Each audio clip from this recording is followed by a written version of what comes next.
విచిత్రమైన incident. I don't know 19 ఏళ్ల కుర్రాళ్ళు కూడా మరీ ఇట్లా ఆలోచిస్తున్నారా?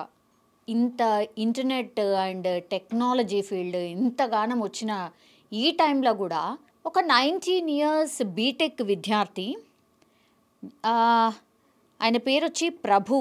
ఆయన ఇంజనీరింగ్ కాలేజ్ కోయంబత్తూర్లో చదువుతున్నాడు. ఏమైందో ఏంటో తెలియదు. అంటే రోజట్లాగానే కాలేజ్కి వెళ్ళిండు, అందరు ఫ్రెండ్స్తోని నార్మల్గానే ఉన్నాడు, అంతా ఎవ్రీథింగ్ వాజ్ ఓకే. 4వ అంతస్తులో ఆయన క్లాస్ రూమ్ ఉండింది. సో ఎగ్జాక్ట్గా సాయంత్రం 6:15 ఆ టైంలో ఒక్కసారిగా క్లాస్ రూమ్ అండ్ కారిడార్ ఉంటుంది కదా, ఆ మధ్య గ్యాప్లో ఇంకా ఇద్దరు ఫ్రెండ్స్ బయట నిల్చొని ఇట్లా వెదర్ని ఎంజాయ్ చేస్తున్నారు కాలేజ్ బయట. అతను ఆల్ ఆఫ్ సడన్ వెనకాల క్లాస్ రూమ్ నుంచి రావడం, వాళ్ళు అసలు గమనించకుండానే పైన 4th ఫ్లోర్ నుంచి కిందికి దూకేశాడు. అసలు ఏంటి రీజన్, అసలు దీని బ్యాక్గ్రౌండ్ ఏంటి, ఎందుకు ఇట్లా దూకాడు ఏంటి అని కనుక్కున్నప్పుడు నిజంగా చాలా ఆశ్చర్యం వేసింది అందరికి కూడా. ఎందుకంటే నాకు అతీత శక్తులున్నాయి, నాకేం కాదు, 4వ అంతస్తు నుంచి దూకినా కూడా నేను ఇప్పుడు ఎట్లున్నాను నేను అట్లనే మళ్ళీ నడుచుకుంటూ వస్తాను, నాకేం కాదు అని ఈ నమ్మకం అనాలా, మరి ఇది పిచ్చి నమ్మకం అనాలా, లేదంటే పిచ్చితనం అనాలో ఏంటో తెలీదు. ఈయన ఆర్టిఫిషియల్ ఇంటెలిజెన్స్కి సంబంధించి కోర్స్ చేస్తూ ఉన్నాడు. ఈ కోర్స్ చేస్తున్నటువంటి 19 ఇయర్స్ అతని పేరు వచ్చి ప్రభు.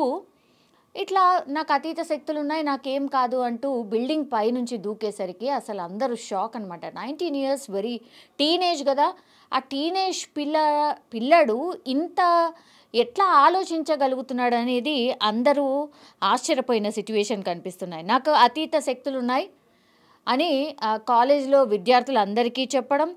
అండ్ ఇదేంటంటే యాక్చువల్లీ కాలేజ్లో అంటే డే స్కాలర్స్ లేదు, ఇది హాస్టల్ అనమాట. ఆ హాస్టల్లో ఉన్నటువంటి ఆ బిల్డింగ్ పైనుంచి పూర్తిగా 4వ అంతస్తు నుంచి కిందికి దూకేశాడు.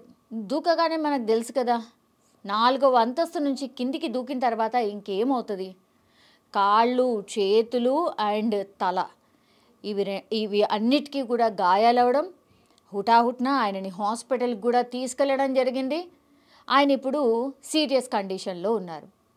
అసలు పేరెంట్స్ ఎట్లా అర్థం చేసుకోవాలి, ఇట్లా పిల్లలు ఎందుకు ఆలోచిస్తున్నారు ఏంటి అనేది కూడా అంతుచిక్కడం లేదు. కొన్ని చాలా విచిత్రమైన స్టోరీస్ అన్నమాట ఇవన్నీ కూడా.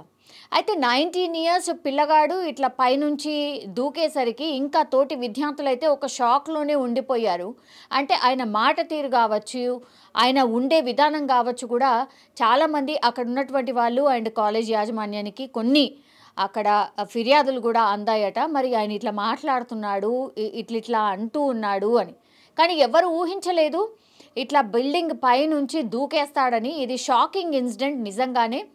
కానీ ఈ ప్రభు మరి ఇట్లా ఎందుకు ఆలోచిస్తున్నాడు, ఎవరినైనా ఫాలో అవుతూ ఉంటాడా ఈ పర్సన్, అంటే ఎవరైనా ఎక్కువ స్పీచెస్ వింటూ ఉంటాడా, ఇవన్నీ కూడా పోలీసులు అయితే సర్చ్ చేస్తున్న సిచ్యువేషన్ కనిపిస్తోంది.